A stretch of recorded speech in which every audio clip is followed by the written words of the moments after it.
So how did all this paganism get into the Christian church? The answer to this question lies in early history of Christianity, specifically at the Roman Catholic Council of Nicaea in 325 AD, when Constantine the Great, the Emperor of Rome, helped to formulate Christian doctrine. It was there that the observance of Easter was established.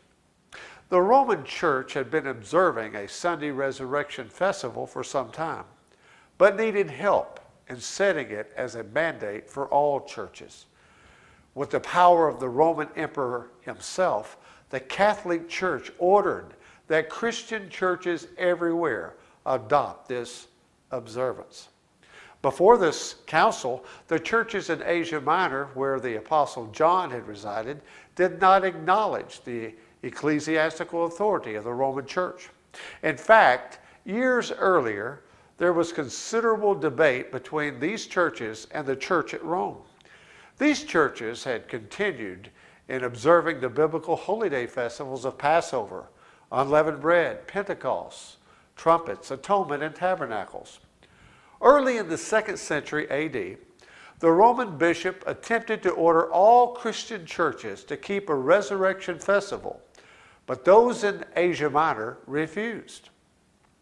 There was a considerable exchange between Polycarp of Smyrna and Anicetus of Rome, in which Polycarp refused to accept the spring resurrection festival.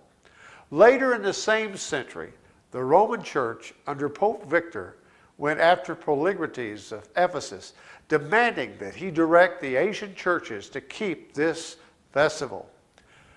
This is Polygrates' written response as recorded by the historian Eusebius. We observe the genuine day, Passover, neither adding to nor taking from. For in Asia great lights have fallen asleep, which will rise again in the day of the Lord's appearing.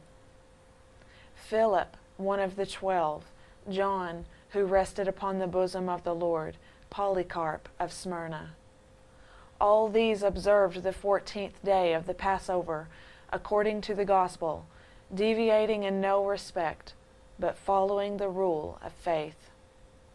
I am not threatened or intimidated, for those greater than I have said, we ought to obey God rather than men. Did you notice that the apostles of Christ observed the Passover and said they did so according to the gospel? This clearly means that practicing the gospel includes observing the Passover. They also stated that Passover observance was following the rule of faith. Polygrates understood clearly that the Roman Church was not merely adding a resurrection festival to honor Christ, but was replacing the Lord's Passover with it, which is why he said we ought to obey God rather than men.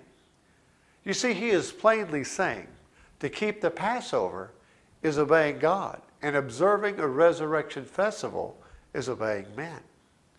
Polygrates firmly stated, we neither add to nor take away from what God has commanded us. Perhaps he had Deuteronomy chapter 4 in mind. You shall not add to the word which I am commanding you, nor take away from it. Deuteronomy chapter 4, verse 2. Let us remember what Jesus said about forsaking the commandments of God to hold to the traditions of men. He said we could actually find ourselves worshiping him in vain. No Christian wants his worship to be in vain. Notice carefully what Jesus said in Matthew chapter 15. And by this you invalidated the word of God for the sake of your tradition. But in vain do they worship me, teaching as their doctrines the precepts of men. Matthew chapter 15, verses 6 through 9. In spite of solid evidence which shows that the observance of Easter has pagan origins, and the customs and symbols used in its celebration have nothing to do with the crucifixion and resurrection of Christ, some will still say, but Jesus was risen on Easter Sunday morning. There are two glaring problems with that argument. Easter is dated from the vernal equinox, not the crucifixion date. And if Jesus was 3 days and 3 nights in the grave, he was not resurrected on Sunday morning at all. When asked for a sign to prove that he was the Messiah sent from God, Jesus said this, "No sign shall be given to it but the sign of Jonah. For just as Jonah was 3 days and 3 nights in the belly of the fish, so shall the Son of Man be 3 days and 3 nights in the heart of the earth." Matthew chapter 12, verses 39 and 40. The very truth that Jesus is the promised Messiah hinges on whether he fulfilled that prophecy or not. Muslims use this apparent discrepancy in their attempts to prove that Jesus is not the Messiah.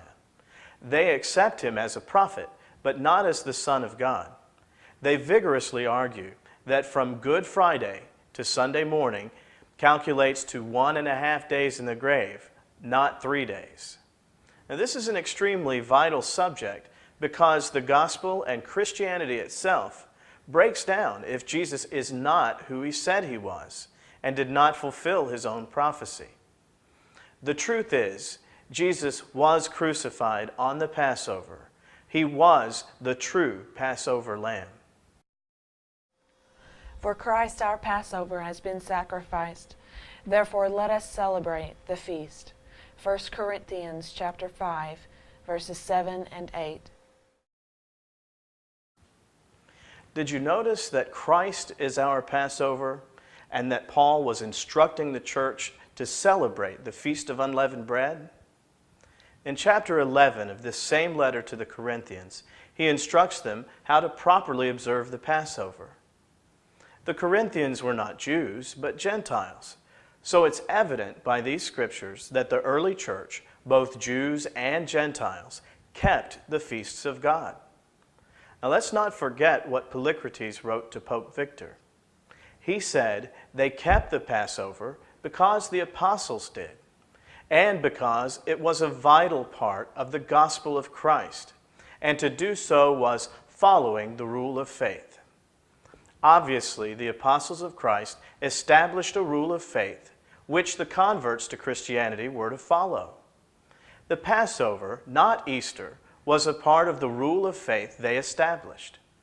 Of course, none of this matters if Jesus was not in the grave for 3 days and 3 nights, because it's the only sign that he gave to show that he was the Messiah sent from God. Because the Gospels reveal that Jesus was crucified on the day of preparation, they assume that it was a Friday, which is the preparation day for the weekly Sabbath. But Jesus was crucified on the Passover, which is always a preparation day for the beginning of the Feast of Unleavened Bread, in which the first day is a high Sabbath or annual Sabbath. John's Gospel account actually mentions that this approaching Sabbath was a high day, meaning first day of unleavened bread. Then the Jews, because it was the day of preparation, for that Sabbath was a high day.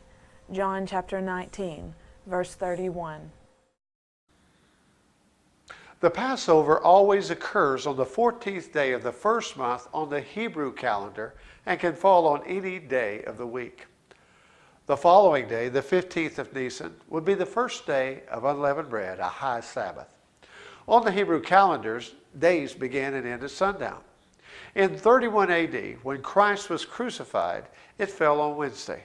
At sundown that day would begin the Feast of Unleavened Bread.